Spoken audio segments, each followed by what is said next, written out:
foot forward at the far end, and Tim Montgomerie from conservativehome.com. Ladies first. Helen, what's going to happen?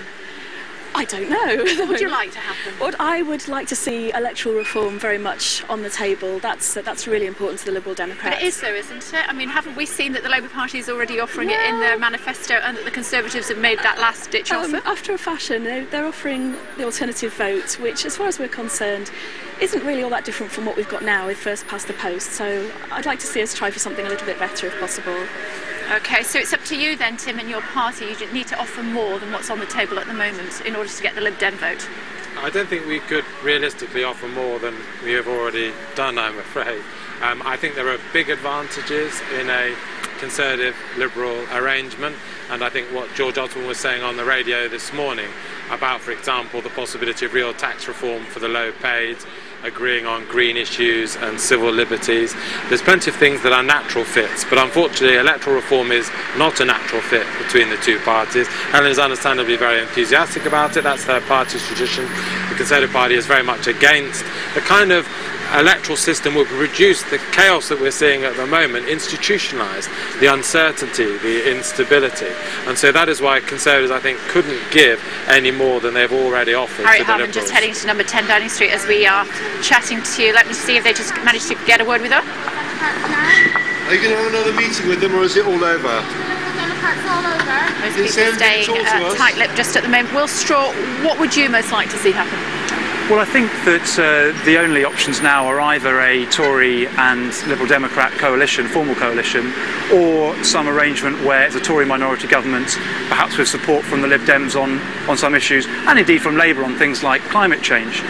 I hope very much that the Lib Dems come out and decide they are a progressive party rather than a Conservative party, that those in their party who are sometimes referred to as orange bookers, free marketeers, don't get their way and don't go in formally with the Liberal Democrats, and that Labour and the Liberal Democrats sit on the opposition benches together, work with the Conservatives where there are common areas of agreement, have a structured and principled opposition on other issues, and then at a subsequent election have an electoral pact where the Labour Party doesn't stand in a number of seats where the Liberal Democrats are in second or first place, and likewise Liberal Democrats stand away in a few others, and that then we have a real progressive coalition government that can bring in meaningful electoral reform. Seems very reasonable, Helen. Well, we've heard a lot about stable government, and all three parties are rightly saying, let's put the country first, let's have stable government. But I think all three parties have a different idea of what that actually consists of. Labour and the Conservatives emphasise the word strong. They want a strong government. We want a government that is actually robust, that will last, not just a system for the sake of it, but somewhere where real dialogue can go on. And actually, I don't think that things are unstable. I'm not as worried as Tim. I think it's very good to have dialogue. I'd like to see more of this in politics. At the moment, the House of Commons is the way that's set up. You've got 2 rows of public school boys yelling at each other, 2 swords length apart. We can't keep on doing politics like that anymore. I don't think Will would necessarily agree with you on that, would you, Will? Sorry, I couldn't catch what... 2 rows of public school boys yelling at each other is how you should describe the House of Commons, Helen. Well, I think what we've seen in the latest make-up is that it is true that the majority of the Conservative Party and nearly the majority of the Liberal Democrats are public school boys. Not true in the Labour Party. It's a very small fraction, much closer to the national picture. So, the Commons is a place that, of course, does have this Punch and Judy elements to it. I'm not sure that characterisation is quite right across all 3 parties.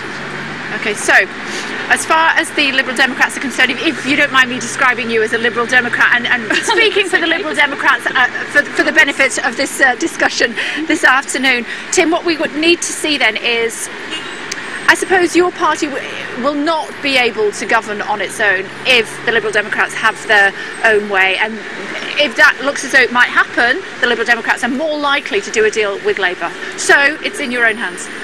Well, I think I'm not sure that's quite the case. I think it really is Nick Clegg's decision now. I think the Conservatives have offered as much as they can in this negotiation. I think we don't know the full extent of what the Conservative Party has offered, but from what George Osborne said earlier, there have been enormous movement on the issue of tax. We've offered a referendum on the alternative vote system, which has not been something that we've ever been signed up to in the past.